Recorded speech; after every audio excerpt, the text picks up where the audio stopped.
Where's Marshmallow? We're moving on up, Marshmallow. Getting nominated for on YouTube and everything. What's up everyone, I'm Izzy and this is the Izzy Nobry Show. I kinda gotta keep it down today because my wife is still asleep. It is exactly 7:59 in the morning. And because I work in about 2 hours, I kinda have to make this video now. Anyway, moving on. So my good friend Erika Szabo tagged me on her latest YouTube video, in which she asked 3 questions, which I'm gonna read off of my phone because my memory sucks. What item/game would you want complete in box that you don't have? That's the first question. Not sure if you can tell in my videos, but I'm a bit of a Game Boy collector.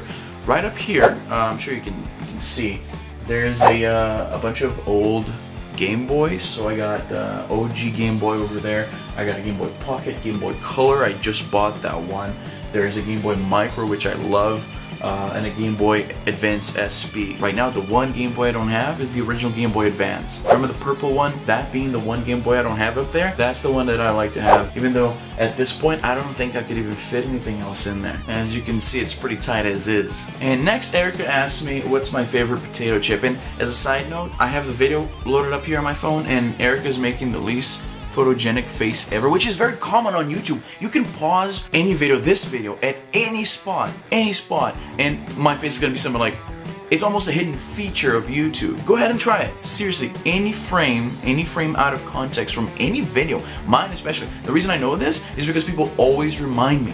Every time I'm on Twitter, somebody's posting a screenshot of me going like, as I'm explaining about this or that game or something like that. This is just the first time I noticed this happening to somebody else. It seems like it's always just me, people just reminding me that my face looks funny when the video is just paused at a weird moment. Anyway, favorite potato chip. Now this is a good one. Back home, and for those of you who don't know, I'm from Brazil. We have this thing called batata palha. It's sort of kind of like a potato chip, except it's not in the chip form factor, let's say. They slice it into really thin little sticks. And people usually eat that as a side with their meals. It's not really for just snacking on. And really, even the presentation in the bag suggests that you use it to season like your rice and beans and chicken and whatever. So here in Canada, we have something called hickory sticks, which are basically the same thing, except they're a little more seasoned. They have a little bit more of a kick, and they're a little bit thicker. After years of eating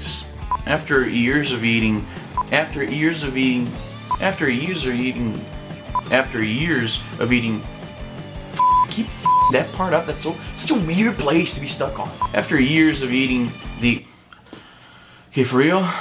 After years of eating hickory sticks, I tried batata palha the other day because I found a new Brazilian store here in Calgary, and it felt so bland. I guess the extra spices that they season the hickory sticks with have won me over. And I'm not even I don't even like spices, to be honest. I'm like a really plain Jane kind of eater. I'm like a 12-year-old. I'm the guy who goes to Subway and orders their chicken bacon ranch sub with just barbecue sauce. And the guy behind the counter always gives me that look. That same look when you pause my videos, like, you know what I mean? It's kind of the same look that I get when I'm eating in the lunchroom at work and people see me pull out a little bag of hickory sticks and kind of, you know, sprinkle it on my food. People are like, what the f are you doing, Izzy? And then I just say that it's something that we do back home. And Erika's last question, coolest vacation ever.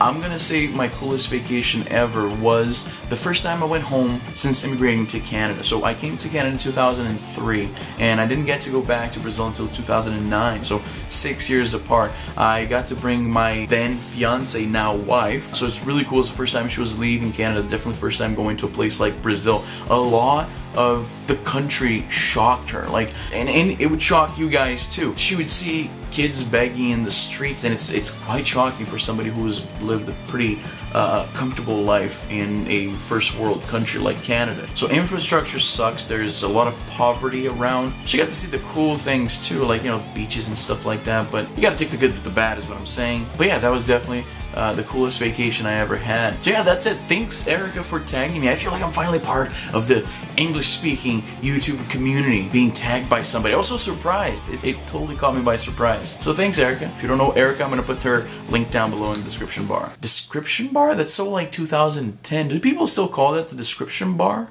Description box, maybe? So I'm gonna tag my buddy Dan, TheDXT, Kyle Shaw, another Calgary YouTuber, and Jon Paula. Now, John is a pretty busy guy. He sticks to a pretty strict schedule over at his channel, so I honestly doubt he's gonna do it, but he's one of the few YouTubers I'm in contact with on a daily basis, so he's the only one I feel comfortable enough to to tag in this. So John, if you're watching this, I totally get it if you can't do it, but I gotta put a name in here. So that's it. I gotta go fix my this hair, man. What is going on here? I know I just woke up, but there's no excuse for this. No, that's it. I'm Izzy and I'm done.